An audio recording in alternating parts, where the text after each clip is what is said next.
What's up, everybody? This is Chase from Straight Edge Nice. Hey, got another review for you today, and man, we're on a roll today. We got three out this week. This is awesome, right? So I know I've been a little slow posting, but kind of trying to catch up here a little bit. But guys, this one was sent to me by Walter Matthews. Okay, if you guys don't know who Walter Matthews is, he's a former military, Chilean military, I believe it is.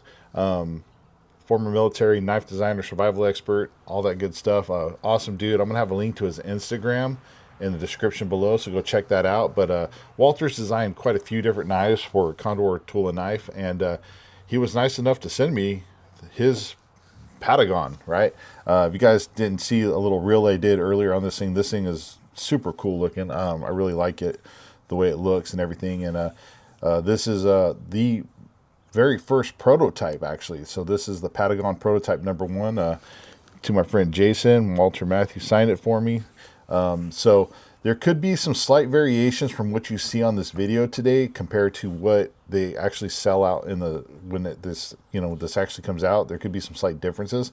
I do believe this is available now, but I know one thing. I don't know if they got it changed right away or not, but I heard Walter was talking on a video that this snap over on the sheath, that they were going to change that to like a snap around the handle.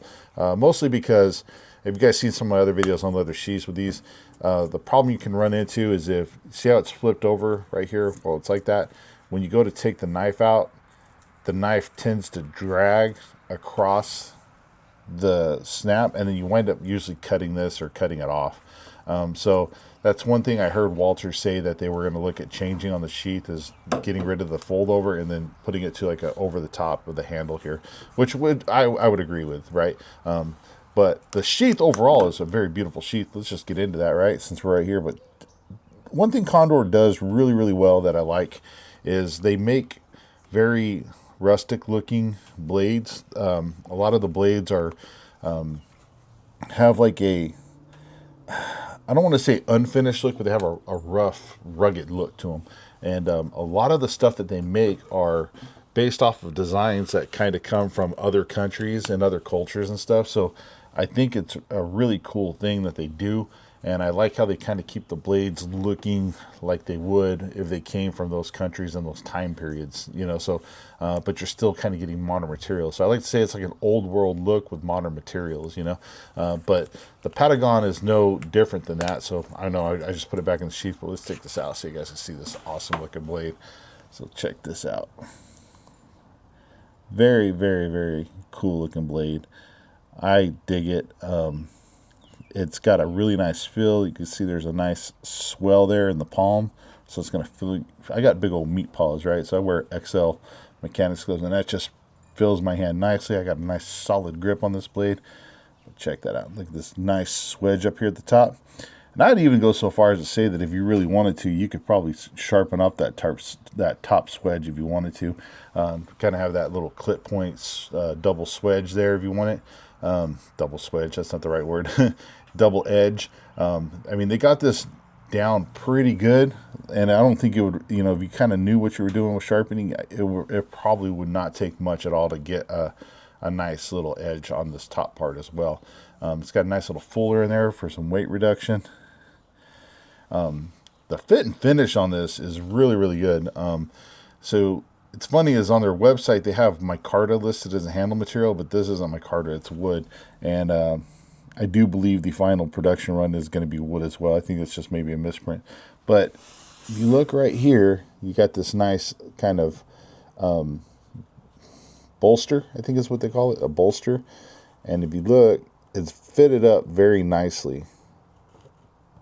Everything looks really nice and tight. There's not any like crazy kind of gaps going on. Even down here onto the little end cap here. Very nicely done. Everything looks good. Nice and polished. The handle pin, the pins are all nice and flush on the sides of the handles. I think they just did a really good job with fit and finish on this. And feels really good. I mean, what you're looking at here is a blade length of 5.91 inches, overall length of 10.27. You have a blade thickness of 0.14. Your weight is 9.88 ounces. Now, I'm not sure if that's including the sheath or not. That's one of the specs they don't kind of list on their website, and that's typically where I pull their specs from, as I pull off the website.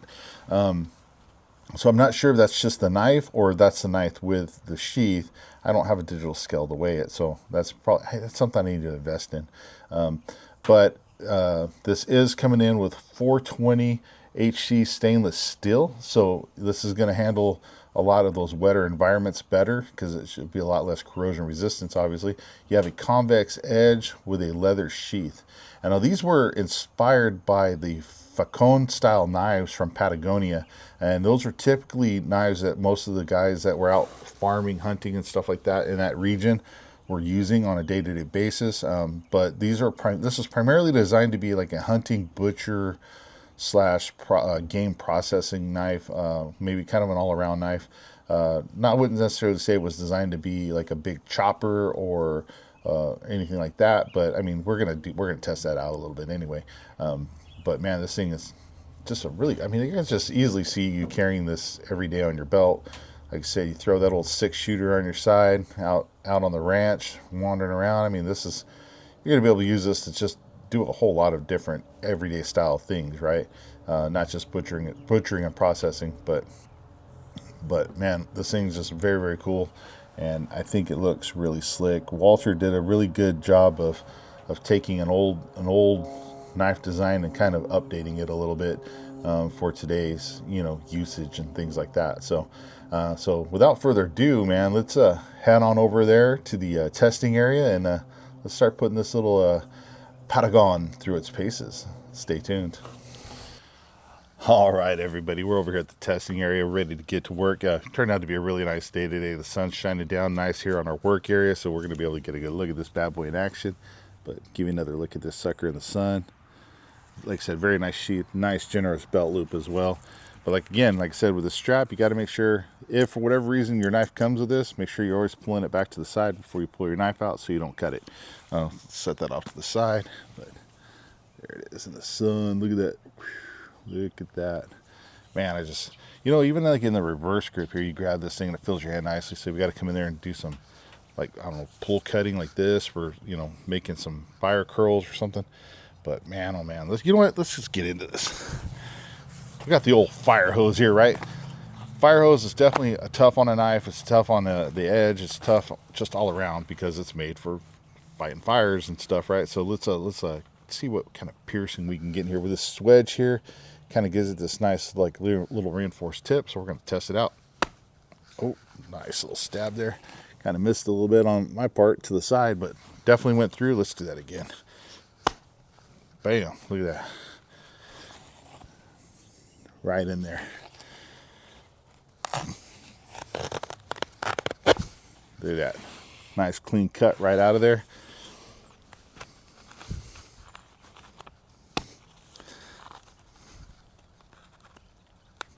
There we go. Look at that. Cutting in there. Nice. Got some more cuts there. So if you guys haven't ever seen fire hose, the inside of it, you got a layer of canvas, a thick canvas. You have another layer of canvas right here, and then inside of that is a piece of rubber that's glued in there. So you have multiple layers that you have to kind of go through whenever you're trying to cut this stuff. And that's why it's very difficult to cut, and it's also abrasion resistant and cut resistant, right? So let's check that edge. Oh yeah, yeah. Still feeling good. I like it. So let's say you had some jean or pant material that you had to cut through, right? Yeah, you fell down, broke your leg, got a compound fracture, your buddy's got to cut your pants off, just because he wants to, not really because he needs to, but let's look at that, stab right through. Bam. You're out in the fields of Patagonia.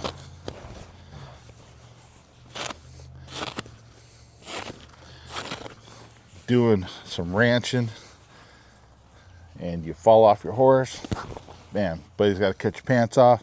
Things are getting a little weird, but if you had to, you could cut through gym material. Absolutely. if you had to come in and do some stabbing, right? So we already kind of stabbed into the fire hose and stuff, but let's check this tip here, see what kind of a piercing penetrative power we can get through the book here, the catalog. This thing's about 2 inches thick, roughly. I'm gonna put my thumb right over the top, and it actually kind of hooks right over this little like slanted notch, if you can see that. So it actually feels pretty comfortable. And then this slight little finger choil here kind of captures my pinky, so my hand won't slip down over the blade, because this doesn't have a very large pronounced guard. So you know, just be aware of that. But I think it's enough of a guard that's going to, you know, help keep your hand from coming down.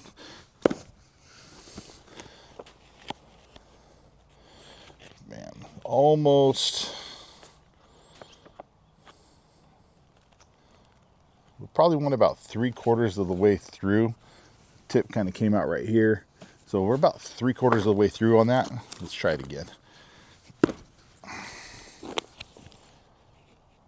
Didn't pierce all the way through, but opening it up, so the tip is just barely coming out right there. So again, we got about definitely 3/4 of the way through on that book. I almost wonder if we sharpened up that back edge, if it would just really pierce in there. But I mean, that's some pretty damn good penetrating power right there for, you know, a 2-inch catalog. We basically got 1.5 inches, almost 1 3/4 inches through. So that's pretty good. I don't have a corner on here to do a little. I cut all the corners off. I like to do that little corner chop thing just to you know, make it all the paper fly. But let's see if we can't get a little something on here. I'm gonna choke back again. This isn't really a chopper, so I'm not expecting this like really do a phenomenal job chopping. This is more designed for processing game and hunting, and, you know, piercing into animal hides and things like that. But let's see if we can't get a little whip chop right here. Oh, I kind of almost got it. Oh yeah, so I got it, but I wasn't able to make it fly all off. But there you go. So we had to do a little bit of, you know, I don't even know why I do that test. I just think it looks fun with all the confetti flying everywhere. But one of the other major things that you're going to really be doing with this is more cutting rope as well, besides game process. So you're going to be coming in here. This is that yellow nylon rope, you know. Come here, do a nice clean cut there. Cut another piece off. Bam. So you could come in here, had to cut your rope, you definitely could. Let's say you had to do a quick chop on it to, I don't know, whatever reason you needed to split that rope off very quickly. I'm going to lay these two pieces right over the top of each other right here. Bam, there it goes. So you could definitely come in and do a nice clean chop there. Making it yellow snow right there. It's Christmas time. People do pee in the snow. Let's say you had this is a piece of 3,000 PSI rated air compressor hose, right? Let's say you had to cut a piece of this off. Come in here. Ah, man, this stuff is so tough to cut. But we are doing it with a Patagon. Bam, there it is. Cut that piece off nicely. Now let's say for whatever reason you had to split that part, right? Let's say down the middle. Just kind of come in here, put it over the top, do a little press cut through. Bam. Slicing it right in half. You can see that. So, but again, let's say you're in a hurry and you got to hurry up and cut that hose, right? So let's do a little whip chop right here. Bam. I don't know if you guys saw that piece that went flying over there, but definitely cut it off. Not a problem. So got that, cutting that. So you got the good old paracord. I mean, everybody's got some paracord lying around. It's always good to have this stuff laying around. It comes in handy. But come in here, you can easily cut the paracord, you know, to whatever size you need for whatever you need it for. And there you go. Got you some paracord. But again, got to do a little chop, right? So here's 3 pieces. Bam, cut all 3 right in half without an issue. So let's check that edge. Edge is still nice and sharp. Still ready to go. So let's get into our tent stake, right? Our vampire spear, whatever we want to call it. So here we got the wood dowel. I've kind of cut off a little bit on this. I don't even know what the heck I was doing with this one, but got a couple of notches in there. You know what? We need to start clean on this, so let's just go ahead and cut this bad boy down.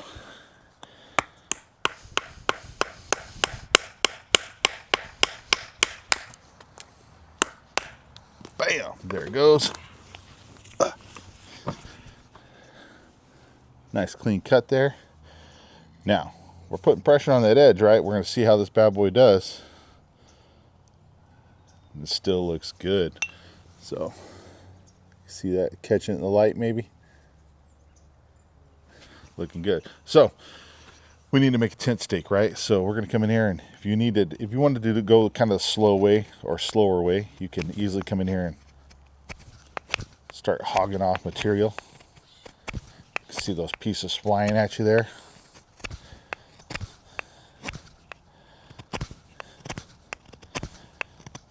So you can easily come in here and just keep working it down. But oftentimes what I would do is just for, you know, expedient purposes, I would come in here, set this down, and I'd just kind of do some real light little chops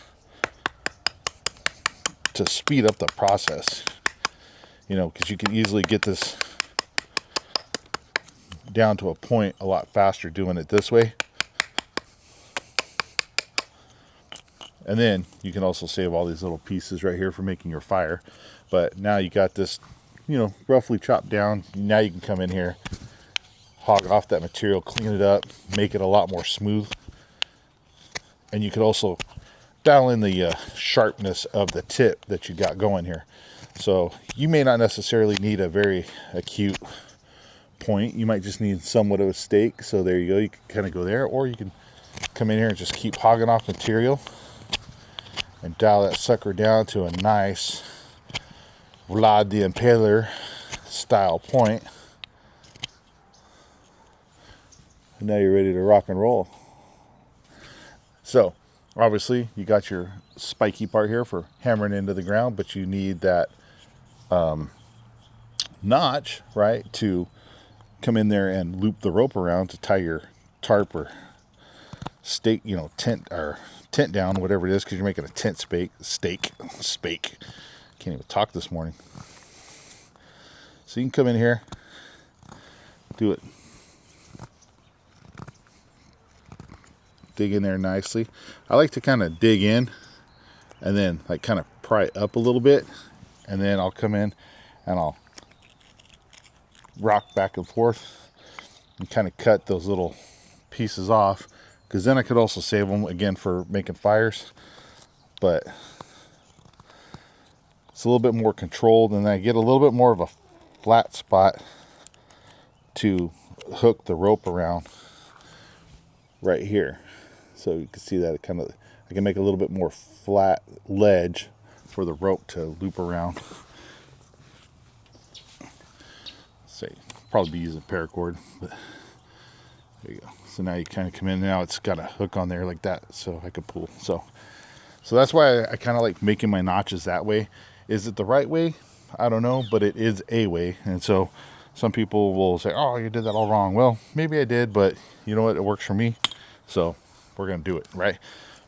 But so far, man, this Patagon is feeling really good in the hand. I'm not feeling any hot spots or any slipping when I'm coming over the top and doing those stabs. My thumb is usually capturing my hand, or even this, like I'll stab into this log right now without wrapping my thumb over the top.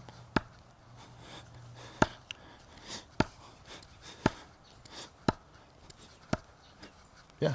So this little finger groove here, even though it doesn't have a very pronounced guard, it's trapping my pinky and not allowing my hand to slide up. Obviously, if it did, I would have been bleeding all over the place by now. But let's check this tip. That tip is still nice and sharp. It's still ready to do some piercing. And you know what? Let's do that. Let's do some piercing, right? So we got a piece of, it's just a piece off of a, I got to be careful though. I got some nails in here. So this is a piece off of a pallet, right? So we're going to come in here. We're going to, ooh, look at that. Well, that didn't go all the way through, but that was pretty close. I bet you. No, pretty close though. pretty deep. But let's do a little twist in here. Now guys, this is definitely very hard on the tip and the blade edge because I'm cranking around and I'm putting a lot of side pressure on this. So this is a good test, one, for the tip, but also the edge up there towards the tip, where it's typically always a little thinner, right? Now, this has got a bad heat treat or anything like that, we're going to see some bending or maybe even some cracking out of the edge, like some chipping out of the edge. But I don't think we're going to see that with this. Condor is I like them. I like what they do. I like what they make, and I would say the only issue that I've ever ran into with Condor is every once in a while, I've bought in some of their knives. Every once in a while, I'll get a lot of my knives that I've gotten from them came out of the box ridiculously sharp, right? But every once in a while, you'll get one that just isn't sharp, which is kind of a bummer, you know. But it's something I fix. I just sharpen it up, and it's good to go. Other than that, the blades will still perform and do everything they need to do, you know. So sometimes that's one of those little quality control things that might happen. But other than that, I've never really had any issues with their blades. I've never had anything fall apart on me with them. Never had any blades break or crack and or anything like that, or handles come off. So their quality is good. It's just sometimes whoever's doing the sharpening drops the ball once in a while. So just be aware of that. But other than that, I still would highly recommend Condor knives, especially if you like the style and the look of them. Now, I've been sitting here twisting the sucker around quite a bit while I was talking about that. So we definitely put some stress on the tip and edge of this blade. And it's still straight and it's still sharp. Look at that. Ooh, look at that sun glint off that. Ooh, that's kind of cool looking right there. Whoosh. Almost looks like some Excalibur stuff. Wow. Oh, we found the Grail knife. Yeah, look at that though. It's still nice and sharp, and it's still rock solid. Now you can see here, kind of got, let's dump that stuff out. I actually pretty much got almost all the way, drilled all the way through this. You can see the tip of the knife there. Turn this around. So, I mean, I could easily just sat here and bore a hole through this, and we could have put a stick through it and used it to make a, I don't know, something, a shelf or something, right? But yeah, I mean, that's a good test for this knife, for the tip, the heat treat, and the edge, you know, and it's held up very nicely. So now, again, this knife wasn't necessarily designed to be a chopper, but we're also going to do some chopping with it. So that's just what we do. So let me find a nice little piece of wood here that's going to suffice for this test. Oh, that's too small. Nope, that's too big. Oh, that one's not right. Oh, here we go. This one's just right. Ooh, look at this. Now, I do have to be careful here. There's some old nails on these ends and definitely on the back here. So we're just going to chop right here in this section right here. Got to be careful I don't get a rusty nail on my hand. So again, this isn't necessarily designed to be a chopper. So I am able to get my ring finger right here in this little notch, kind of choke back a little bit so I can kind of get a little bit more of that whipping motion. So let's go. We'll just do 30 hits on this thing. Let's see what it does. Ready? Here we go.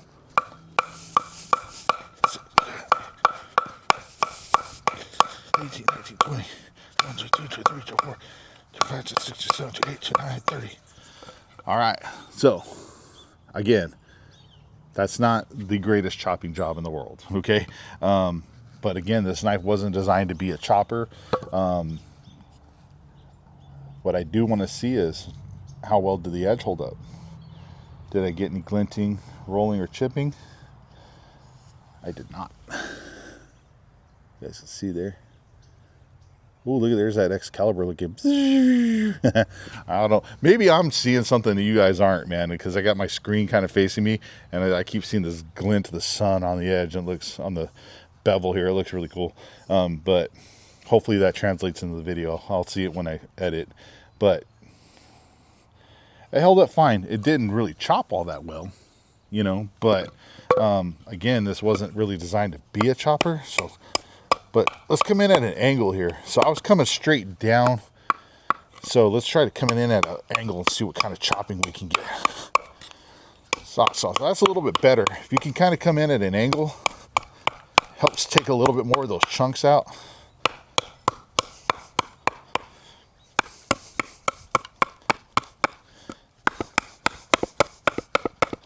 There you go. So that's definitely a lot better. If you can kind of come in at an angle where you're chopping, I would definitely say don't be trying to chop any big, thick pieces like that.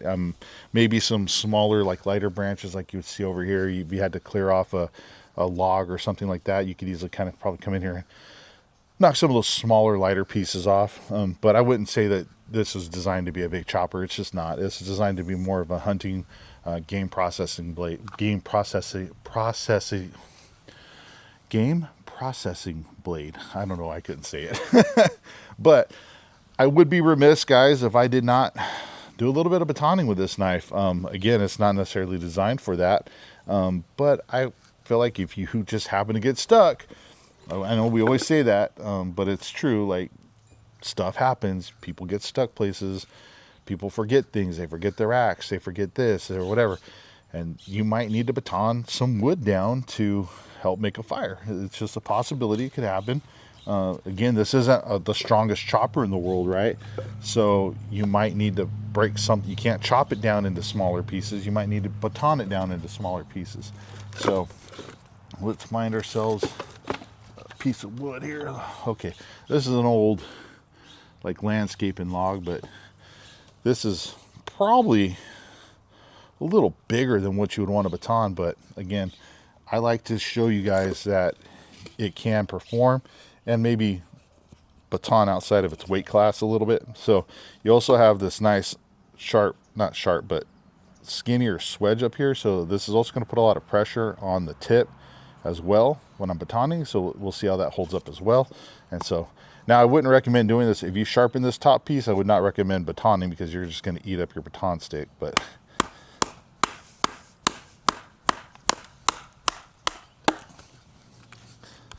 so it's batoning through nicely. The problem I ran into is you can see there that I didn't have the blade length, so it kind of, the handle now is sitting on the log. So I'm gonna have to wiggle it back just a little bit to there. And now we'll, bam, finish it off, right? So if you had to come in, baton some stuff down, you could. I wouldn't recommend really going over anything, maybe an inch thick like this. Like I said, this is probably a little bit thicker than what you would want to baton.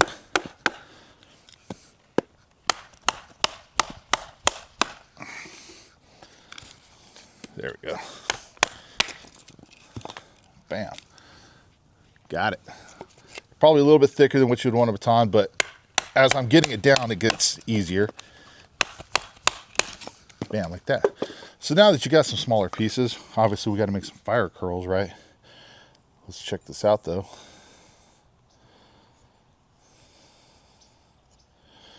Man, everything's still there. It's still all in one piece, you can see. Ooh, there it is again. No, but I'm just kidding. It's all there. It's not glinting. I don't really see any rolling. Actually, I don't see any rolling at all. It's still a nice edge, so kind of come in here. So if you still had to baton some wood and then process your game to cook it, you still could. Oh, I'll tell you what, this convex edge here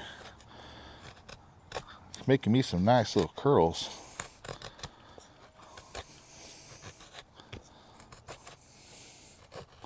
And you guys know I am not a very good fire curl maker, so so for me to go, ooh, that's pretty good. Check that out. Nicely done. So I could easily come in here and now break that off, and now I could use that to help start my fire, you know.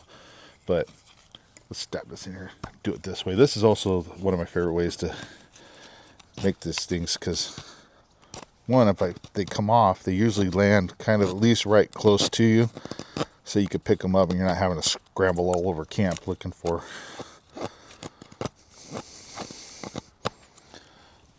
There you go. Making some more. So make some nice little curls there. You had to be a little bit more precise. You can easily choke back on this. Come down here towards the base, put your thumb on the back.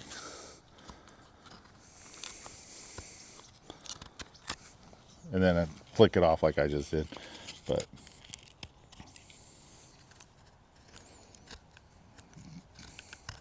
nice, deliberate kind of shavings off here. Like I said, and then you just kind of collect them all up and then make your fire. One thing this doesn't have on the back is a 90-degree spine. It's not quite... You know what? Stand by. I got a fire rod. I wouldn't say that's a 90-degree spine, but we might be able to strike a fire with it. Let me go grab my fire rod and we'll find out. Stand by. All right, we are back. And this is my Uberleben fire starter. This is a nice, thick, round one. This is, I think, it's a 6-inch one. They make a bigger 8-inch one that's really nice as well. But, you know, it comes with this nice little piece right here so you can attach with some leather so, you know, you come in there and make your, fling it off. But let's just say for whatever reason you lost this piece and all you got's the rod, right? So let's see if we can do some fire striking with this thing.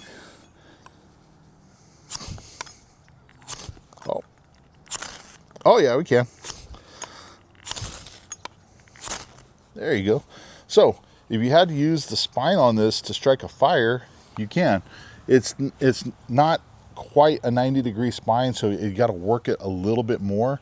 But you can definitely, as you can see, get some sparks off with it. I wonder if we come in here and...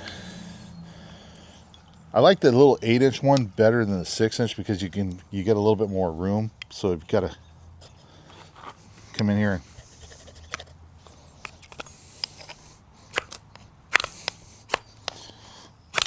So it kind of works like that, but I actually prefer sticking the knife in and then pulling the fire rod like this.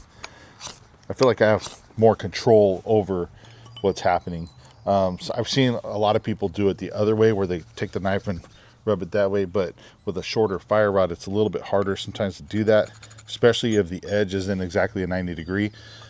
So I feel like sticking your knife into, you know, let's say this is going to be your fire, right? You could easily put a piece of wood right here, stab the wood, build all of your stuff up right here, all your little wood curls.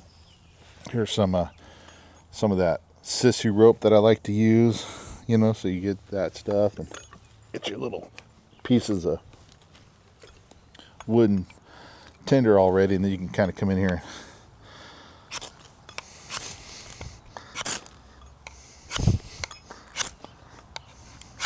Let's see, we can't get a little mini fire going. Whew. Almost. This stuff is wet too, sitting out here. Whoa. There we go.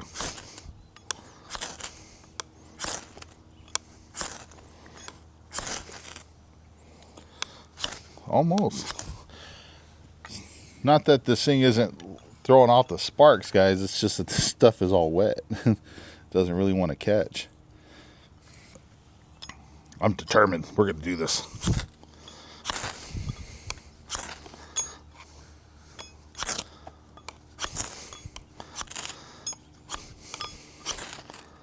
There we go. Oh, fire. Are we not men? Right?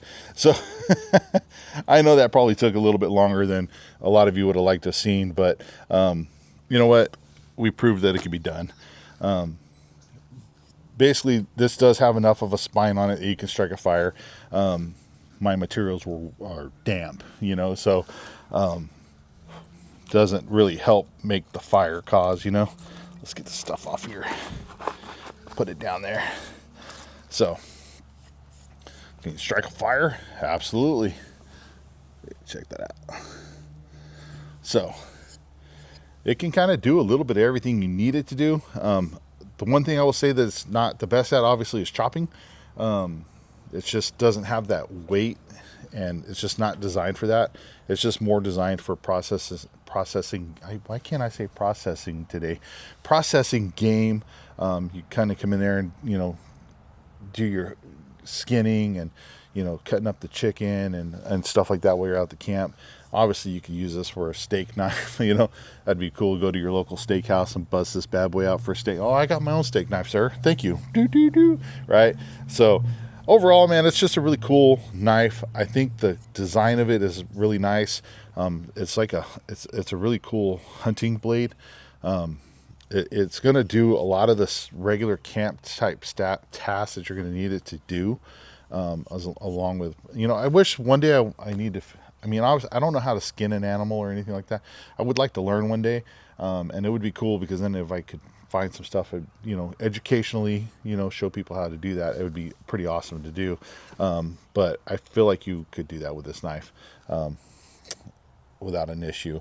It's got a really nice edge to it, nice tip for piercing in, things like that. Again, if you had to come in and cut up your food, let's say even just cutting up vegetables and things like that at camp, you could do it, no problem. But just a very cool, classic looking blade. Walter did a good job again of taking a classic old design from another country and updating it and modernizing it for us today. So, and again, that's one of the things Walter does really well. Joe Flowers does a lot of designs for Condor. He does a good job of taking old traditional styles and updating them for today, along with Jason Breeden. So Condor's got some good knife designers over there, making out some really cool blades for us. And like I said, giving us that old world filled with new world materials, you know what I mean? So there it is, guys, the Patagon. Go find one at your local retailer. I don't think you'll be disappointed in it. I think it's really cool. So thank you for watching, everybody. Stay safe, stay sharp, and we'll see you next time.